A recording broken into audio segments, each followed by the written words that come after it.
Okay mga moms, mga tol, tara sabayan niyo ako mag-workout tayo. Mag-circuit workout tayo para mabawasan ang ating mga bilbil or ang ating mga body fats. Pero siyempre bago tayo mag-workout, mag-warm up muna tayo or yung tinatawag natin na quick stretch.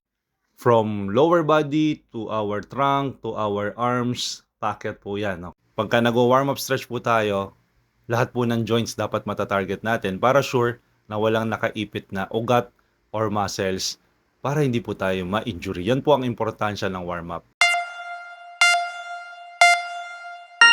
Okay, unang exercise po natin is squat, leg, circles. So lahat po ng exercise natin, yung 11 exercise po, tigta 10 reps lang po mga moms, mga tol ha. Hindi po siya yung masyadong madami. Kasi po medyo mahaba na po tong exercise natin, 7 minutes po abutin to. So tigsa 10 lang po yung muna yung gagawin natin. Okay, so leg circles po maganda po para sa ating legs and sa ating hips. Okay, para mobility na rin po, para iwas injury or dagdag warm up dun sa mga susunod na exercise natin, para sa mga susunod na exercise. Okay? Next po natin, ito, side to side lunges. Maganda naman po ito sa ating wet poo or sa ating puwet, ating butt and legs para mag-tone siya. Okay, so make sure lang po pagka step nyo, nakadiretso po yung standing leg. Okay, tapos magbe-bend yung stepping leg. Tapos keep your chest out and keep your back straight all the time. Try to reach yung shoes nyo using yung opposite hand for balance. Pahinga ng onte, rest po ng onte, transition rest. Ang next po natin is back lunges or shoe touch lunges. Okay, so pag lunge nyo, yuyuko kayo, aabutin nyo lang po yung sapatos nyo. So ang target po niyan is ating buttocks or ating puwet and ating legs and balance. So lunge as wide as you can.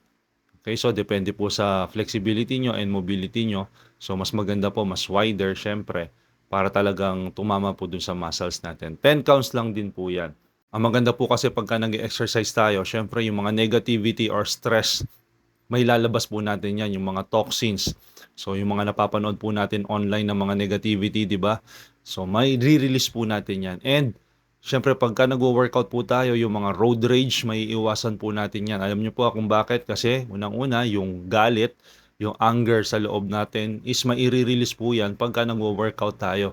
Pagka may dinadamdam po kayo dyan. Kasi, di ba, masama yung loob nyo, may galit kayo, or mainit yung ulo nyo, tataas yung chance na pwede kayong mag-road rage. Ay, whether nakamotor kayo or nakakotse kayo, pagka meron kayong nakagitgitan, magti-trigger po talaga yon. So, puputok po talaga kayo. So, mas maganda po mag-exercise po tayo. Doon natin ilabas yung stress at galit natin. Okay, yan po ang mga benefits na pwede natin makuha sa exercise. Aside from, syempre, disiplinado tayo sa daan, disiplinado tayo sa mga batas dito sa bansa natin. Kasi nga, syempre, pagka binibigyan mo ng time yung sarili mo, iisipin mo muna, tama ba yung gagawin mo? Di ba? Iisipin mo muna. Kumbaga yung mindset mo, iba rin kasi pagka regular ka nagwo-workout. Iba yung mindset. Okay, mas priority mo pa mag-workout kasi kaysa makipag-away sa ibang tao dahil sa maliit na bagay lang. Okay, so yun po ang tip natin para makaiwas din tayo sa road rage. Mag-exercise po kayo. Diyan nyo po ilabas yung stress nyo at yung ah, galit nyo. Or pumunta kayo sa mga boxing gym. Doon kayo mag-road rage or doon kayo mag-rage, ilabas yung rage nyo para at least maramdaman nyo na masakit talaga pagka nasapak kayo or mayroong physical harm na binibigay yung kaaway nyo. Kasi ganun po yan pagka nagkaroon kayo ng alteration sa daanan, may harm po kayo na pwedeng i-inflict doon sa kalaban nyo or sila papunta sa inyo. So, pwede kayong pumunta ng boxing gym or MMA gym para maka-experience po kayo ng yung totoong sakit ng katawan. Pero syempre, control yon. Okay? Para sa susunod, alam nyo na, nay, iwas ako sa rage, sa road rage kasi sakit sa katawan yan or pwede ko masaktan yung kaaway ko. So, parehas kayong talo. Both kayong lose. Okay, so nasa na ba tayo? Ito, burpees. So, maganda naman ng burpees para sa ating cardio and legs. 10 times lang po ang gagawin natin mga moms, mga tol. And maganda po to na workout kahit nasa bahay lang. So sunod-sunod po yan ha mga moms, mga tol. Sigurado sunog po ang ating body fats nito pagka sinunod po natin to lahat ng exercise na to. 11 exercise. Okay, so yan, position lang po natin yung mat para pumasok tayo dun sa screen ng camera. Ang next po natin is mountain climbers 10 times. Okay, so ibig sabihin po 10 counts. Okay, so go. 1, 2, 3, 4, 5, 7, 8, 9, 10, 11. Each side po ang bilang niya na 12. So, bali 20 counts. 13, 14, 15, 16, 17, 18, 19, and 20. Okay, good job. Hinga ng onte, relax. Yan, inhale, exhale. Ilabas nyo po yung stress na nasa dibdib nyo. Ganun po pagka nagwo-workout. Inhale, exhale po. Sumigaw po kayo kung kailangan para lumabas yung stress. Okay, so next natin is table tops. 1, 2, core, glutes, 3 arms. Okay, so yan po ang target niyan. So tuloy-tuloy lang po. Thrust your hips upward. Yan, tuloy-tuloy lang po. Sabayan nyo lang po ako. Okay?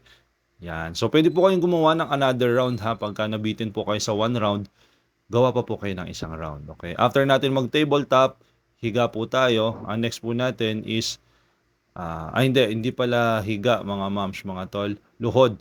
Kneeling push-ups tayo. Okay? So pwede kayong kneeling push-ups, pero pagka-advance na po kayo, pwede kayong advanced push-up o yung regular push-ups po. Okay? So ayan. 10 times lang po yan mga moms, mga tol ha. 10 counts. Maganda naman po yan para sa ating arms. Arms, shoulders, and chest. Pag kaya nyo po full push-ups, mas maganda. Okay, ito po next natin. Last 2 exercise po. Nakahiga po tayo. Ito naman po, ang target nito is para sa ating core. Bicycle crunch. Okay, squeeze nyo po yung abs nyo ha para talagang sumakit. Yan. Opposite elbow, target nyo po yung opposite knees. Yan. Ano po siya? Squeeze nyo po siya ng gusto. Okay, yan. So, masakit po dapat yan. And then, ang last exercise po natin is toe touches. So, yun po mga moms, mga tol. I hope nakapulot kayo ng something dito sa video na to. At saka yung advice ko about sa road rage. Mag-workout na lang po kayo kasi ilabas nyo yung galit nyo sa daan. Pumunta kayo ng boxing gym or MMA gym. Doon po kayo makipagsuntukan, makipagboxingan para talagang malaman nyo po na masakit talaga yon. So yun po, thank you for watching and I'll see you on the next video. Gawa pa po kayo ng isang round ha mga moms, mga tol. Yun lang, bye bye.